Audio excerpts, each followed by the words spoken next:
Hello, and welcome to Evangelical 360. My name is Brian Stiller, Global Ambassador for the World Evangelical Alliance and host of this new podcast series. On Evangelical 360, I interview leaders, writers, and influencers about contemporary issues impacting Christian life around the world. My hope is that it will not only be a global meeting place where faith is explored from different perspectives, but that each person listening will come away informed, encouraged, challenged, and inspired. Today, I'm honored to welcome Dr. Katharine Hayhoe, a renowned climate scientist and a prominent voice in the discussion surrounding climate change. Dr. Hayhoe is the chief scientist for the Nature Conservancy, a professor at Texas Tech University, and co-author of the influential National Climate Assessment, notably one of Time magazine's 100 most influential people. Navigating this challenging world requires courage, especially as the lines between science and political opinion often blur. From my experience, Dr. Hayhoe stands out as one of the few voices from a Christian perspective who speaks candidly about understanding the science and exploring actionable solutions. I'm so pleased to welcome Dr. Katharine Hayhoe to Evangelical 360. My pleasure. Thank you for having me. Katharine, you've had a remarkable young history in becoming such a spokesperson for climate change. But it would be of great interest to us to know how all this began as you've become this global spokesperson. Well, it all began with the fact that my dad was not only a speaker and a teacher in our local church, but he was also a science teacher. And in fact, my grandmother, who raised him and his 7 other siblings, had a degree in science education. So I learned from a very early age that, first of all, what is science other than figuring out what God was thinking when he created the universe in the first place? And also the amazing joy and wonder of science. I mean, who doesn't want to understand why the sky is blue or why grass is green or why polar bears have black skin? So I grew up with this wonderful perspective that I think is often lacking in Christian circles, which is that the Bible is God's express or God's written word, we all believe. But if we truly believe that God created this incredible universe we live in, then what is science other than studying God's expressed word? So based on that perspective, I was actually planning to become an astrophysicist. And in fact, my undergrad degree from University of Toronto is in physics and astronomy. But as I was just finishing my degree, I needed an extra class to finish my breadth requirements. And I looked around and there was this brand new class on climate change. And I thought, well, that looks interesting. Why not take it? Now, I had grown up as a missionary kid in Colombia, so I've seen firsthand the devastation that floods and droughts and other disasters wreak on people. But I hadn't connected the dots between how climate change affects not only the environment, but how it affects people. And I realized that not only does it affect us all, it doesn't affect us equally. The people who've done the least to cause the problem, especially the poorest and most vulnerable people, whether in our own city today or on the other side of the world, they're the ones most affected. So we believe as Christians that we are called to love others. And in fact, Jesus told his disciples in the book of John that they're to be recognized by their love for others. And as this global crisis unfolds, and as the poorest and most vulnerable are suffering the impacts the most, what is climate change, I asked myself, other than a failure to love? So the reason I became a climate scientist was quite literally because of my faith. I believe that we are called to love others, and today, addressing this global issue is demonstrating love for others, especially those Jesus called the least of these. How did climate science become such a major international concern? What were the triggers that moved a global consciousness? Well, many people are surprised to learn that the science of climate change is very old. In fact, we've known since the 1850s, not the 1950s, the 1850s, that digging up and burning coal and gas and oil produces carbon pollution that builds up in the atmosphere, wrapping an extra blanket around the planet. And just as you would if someone snuck into your room at night and put an extra blanket on you, you'd wake up sweating saying, hey, I didn't need this extra blanket. In the same way, our planet is running a fever because of this extra blanket that we're wrapping around it. So by the 1890s, scientists knew enough about the basic physics of the atmosphere, the same physics that explains how stoves heat food, it's all the same science, to calculate how much warmer the world would get as we doubled or tripled the level of carbon pollution in the atmosphere. By the 1930s, scientists were actually measuring the fact that the planet was starting to warm. And in fact, by the 1960s, scientists were sufficiently worried about the impacts on people and the economy that they took the step of formally warning a US president. And that president was Lyndon B. Johnson back in the 1960s. But even then, it wasn't an issue at the forefront of people's minds because we weren't seeing the impacts. It was not until the late 1980s that we started to see the actual impacts on our lives. And as humans, we are very much a out of sight, out of mind people, right? We think, if it's not affecting me in my life, if I don't see any impact, who cares? But by the late 1980s, we were starting to see the impacts. Scientists were measuring sea level rise, they were measuring global temperature change, and we were starting to see what I call global weirding, which is our heat waves and our floods, and today our hurricanes getting much stronger and more dangerous because of a warming world. So in 1990, the Intergovernmental Panel on Climate Change was formed, which is a body of all the scientists in the world who study climate change, who produce regular reports on what's happening now. By 1992, every country in the world just about had signed the Framework Convention on Climate Change, in which they promised to prevent dangerous human interference with the climate system, because this is our only home. And then they started to hold these regular meetings that they have in November every year, the Conference of Parties to the United Nations Framework Convention on Climate Change. So when people started to realize action was necessary, then the companies who were responsible for most of this problem, most of the coal and oil and gas companies, they were like, well, what's going to happen?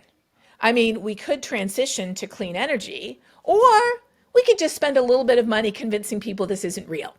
I mean, look at the tobacco industry. They successfully delayed action for at least 20 years by convincing people that this person who they dressed up in a white coat says that smoking doesn't cause cancer. So they literally hired some of the same people who had just recently lost their jobs in the tobacco industry to muddy the waters. Climate science is almost 200 years old. Climate denial is less than 40 years old. People didn't start to say, are you sure this is real? Have you really checked? Couldn't it be volcanoes? Oh, more CO2 is good for us. It's plant food. Oh, you scientists are just making it up to line your pockets. None of that started until the 1990s. And it was deliberately started by those who had the most to lose for climate action. So unfortunately, that is the world we find ourselves in today, Brian, where in many high-income countries, including Canada and the US, and even the UK and Australia, whether people agree with 200 years of science has almost nothing to do with their level of education or how smart they are, and it has everything to do simply with where they fall on the political spectrum. Where is the world in terms of its macro degenerations? The big challenge we have is that we've built our entire economy and our society as if we lived on a flat, infinite planet, where there's always more to go in, and whatever we produce in the way of waste or pollution or garbage, we can just put it somewhere where it doesn't bother us. But, we don't live on a flat, infinite planet. We live on a round planet with 8 billion people. And so right now we are confronting a pollution crisis where, just for example, breathing in the particulates from burning fossil fuels. So I'm not even talking about climate change. I'm just talking about air pollution. Breathing in the particulates and the smog we see in the air, it's responsible for more deaths every year than the number of people who have died since the beginning of the COVID pandemic. Yet how many headlines have you seen about that compared to COVID deaths? 1 out of every 6 premature deaths around the world is because of pollution of our air, our water, or our soil. That's the price we're already paying. Then there's the biodiversity crisis. Since I was born, 70% of the animals on land have disappeared, from insects and pollinators and bees to large mammals. I'm not talking about species extinctions. I'm talking about just the number of animals. Now, you might say, why does that matter? Nature doesn't need us. We need it. All the air we breathe, all the water we drink, all the food we eat, everything we have comes from nature. We couldn't live on a bare planet of rock. If we could, we'd probably have moved to Mars. God created the life on this planet and made our life dependent on it. And in Genesis 1, it says, God gave us a responsibility to care for every living thing on this planet, not just for the sake of its own altruistically, but because God knew our own life depended on that. So we've got this biodiversity crisis too, and then we have climate change. So with climate change, what we have to realize is that the average temperature of the planet over the history of human civilization on this planet was as stable as that of the human body. Over the last few thousand years, the average temperature of our planet has gone up and down by a few tenths of a degree. And that's the same amount that our body temperature goes up and down by over the course of a day. But over the last 100 years, it's gone up by 1.3 degrees Celsius. That's over 2 degrees Fahrenheit. So imagine if your body is running a 1.3 degrees Celsius fever, you're taking some medicine, you're calling the doctor, you're wondering who coughed on you, you're maybe taking a COVID test. I mean, you feel it, you feel that fever. So that's where we sit today. We are running a fever of 1.3 degrees Celsius, and what we're seeing is that fever is supersizing our extreme weather events. Now, where does climate change come in? We know we've always had hurricanes. We've always had droughts and floods and heat waves and wildfires. But we know that the warmer the world gets, the worse these get. So what climate change is doing is it's loading the weather dice against us, putting us all at risk. Are we at a tipping point? Well, that's what we scientists are worried about. That's what keeps us up at night. Because we know that as far as we can look back in the history of the planet, we've never seen this much carbon going into the atmosphere this quickly. The speed at which we humans are affecting this planet, our home that God has given us, is unprecedented. And we know that in the past, when climate has changed, when it reached a tipping point, big changes happened, like the Arctic becoming ice-free in summer, or ocean circulation shutting down, which transports heat around the world, or the Amazon jungle switching from a forest to a grassland.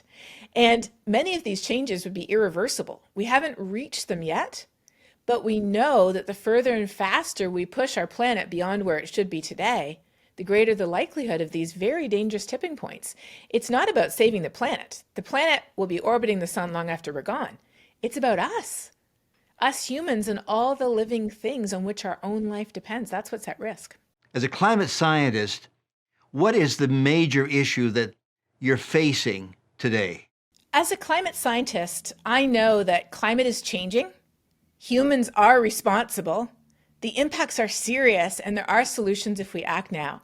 We have known these things for decades, and there is a consensus across all scientists who study this issue that we need to do something about it. So you might say, well, then what new science are we studying, or what are we most worried about today? Well, what we're doing today is we are able to now put a number on just how much worse climate change is making a given wildfire season, how much more greater areas being burned, how much more likely a heat wave is, or a flood, how much stronger or more damaging a hurricane is. This field of attribution actually helps us put dollar signs on the very real human and economic cost of hurricanes, wildfires, floods, heat waves, and more. We are also studying what's going to happen in the future depending on the choices we make. Because the biggest uncertainty in the future is us. With 8 billion people on the planet, most of whom still depend on coal, oil, and gas for their energy, which is driving most of this climate crisis that we're talking about. And the longer we delay, the worse it's going to get. But the good news is our choices do matter.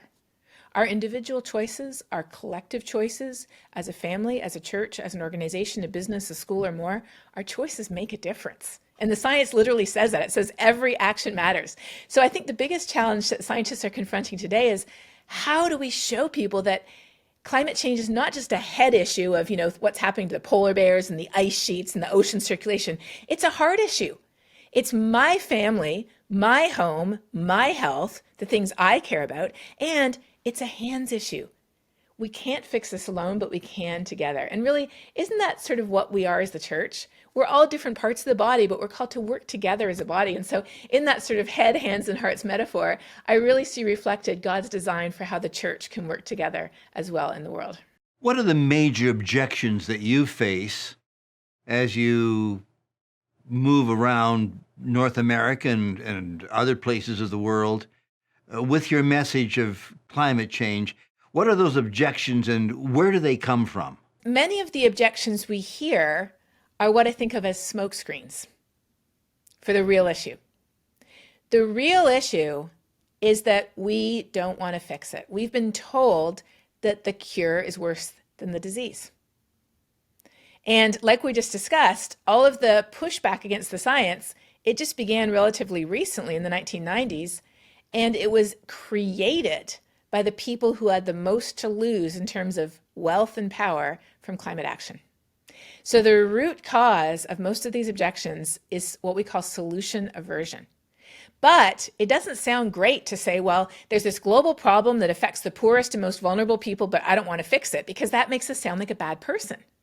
And most of us, we don't want to be a bad person. So our brain engages in what psychologists call motivated reasoning. We go out and we look for reasons that explain why it's not real or why we don't need to fix it. And so those reasons often fall into a couple of categories. The first category is what I call sciencey sounding reasons. People say, well, it's just a natural cycle. What can humans do? We scientists study natural cycles. And we know that according to not just natural cycles, but all natural factors, including the sun and volcanoes and more, the Earth should be getting very slowly, gradually cooler. And instead, it's warming faster and faster. All the warming is us. And then people say, well, if God's in control, how could humans affect something as big as this Earth? Or the world's going to end anyway, so why do we care? And to answer those questions, we don't go to science, we have to go to the Bible. I alluded earlier to how Genesis talks about how humans were created in God's image in order to, the Hebrew word is to rada, every living thing on this earth.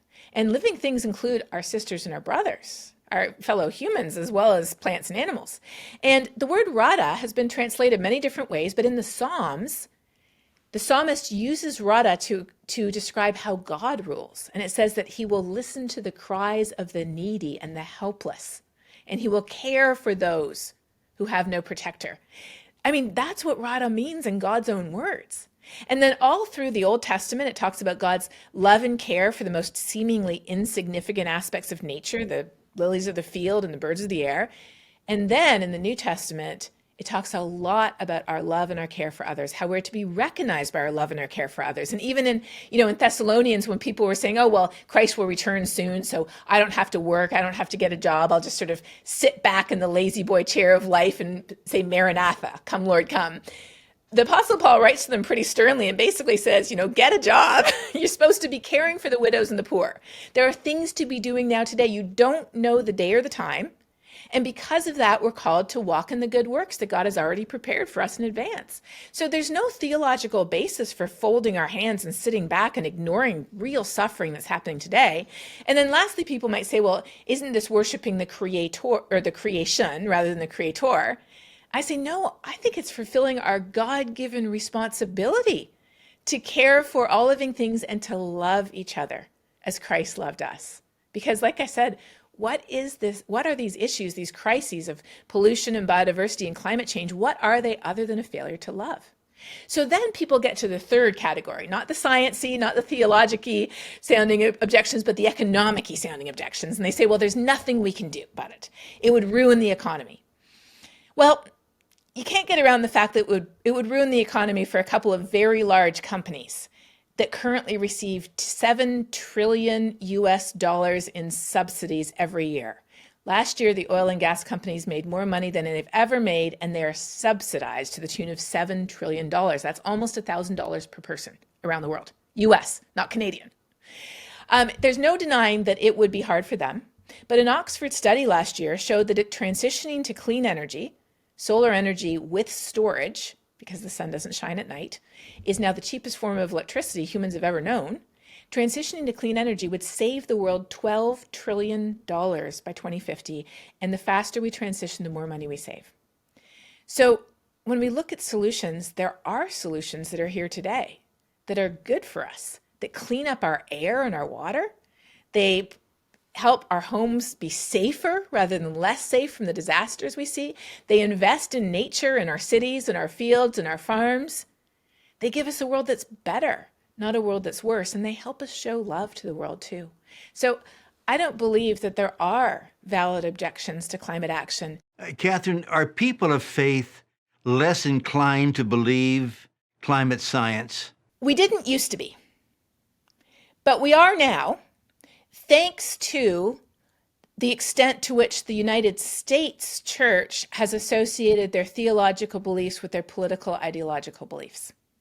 When I encounter people in Christian circles saying, oh, well, I'm not too sure about this whole climate change thing. Is it really real? Aren't godless atheist scientists just making it up? 9 times out of 10, we can track that directly to a US source. I have a colleague in France, Jean-François Mouhot, who works with Arasha, a Christian conservation organization. And Jean-François is a historian. He used to be a professor at Georgetown University in Washington, D.C. And he's actually done a study looking at climate denial in the French evangelical church. And he has actually shown that all the instances that he can identify track directly back to U.S. sources. So why the U.S.? Well, Mark Knoll has this phenomenal book called The Scandal of the Evangelical Mind. I strongly recommend reading The Scandal of the Evangelical Mind because it shows how our faith has been co-opted for political reasons and political power systematically through the 1800s and the 1900s and has basically reached full flower today, where in the United States, 40% of people who self-identify as evangelical don't even go to church.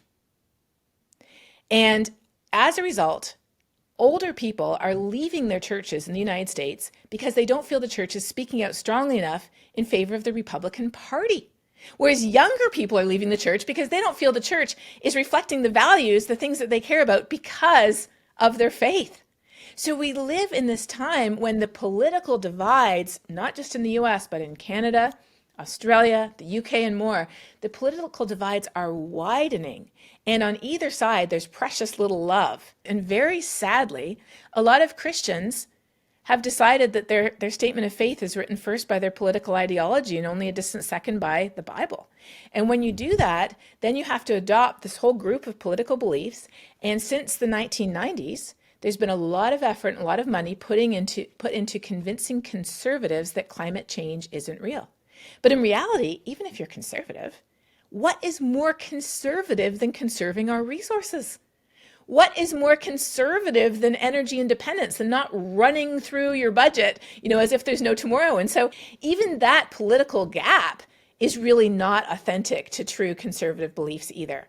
It's really the result of just a few people who have everything to lose from climate action against the rest of the world, which has everything to gain from a better future. What then is the way forward? What can a person do as they wander about their daily life? What can they do? Well, that is a very good question, Brian. And it's a question that I have looked for the answer to because, I'm a scientist who studies the atmosphere. What do I know about human behavior and about the effectiveness of individual action? So I've read a lot of books and studied a lot on how does change happen? But I calculated that even if all of us did everything we could to ensure we were using clean electricity or public transportation or electric car and eating more plant-based meals, that wouldn't even take care of 20% of the problem. Because we live in a society where these issues are embedded into the assumption that we live on an infinite flat planet, that what's going in and what's going out doesn't matter. Even if the pollution going out is killing almost 9 million people a year, we put no value on that at all. Even if climate change is devastating, wiping entire towns off the map through supersized hurricanes or floods everywhere from Nepal and Vietnam to the United States, we put no value on that. We have to change the system. But if we look back in history, our society has changed before. Slavery used to be not only accepted, but celebrated, if you can imagine that, as a fundamental economic basis for society.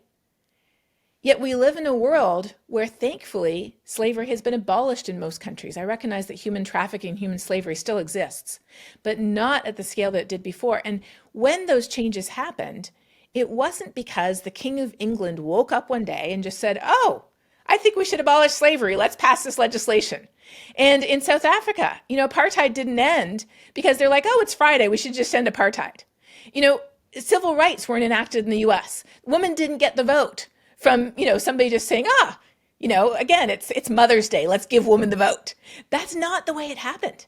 In every single one of those instances, people, not rich, famous, wealthy people, but just people who had the courage of their convictions. And in many of those cases, as you well know, the courage of the convictions powered by their faith, by love, by the care for others, and for a passion for justice.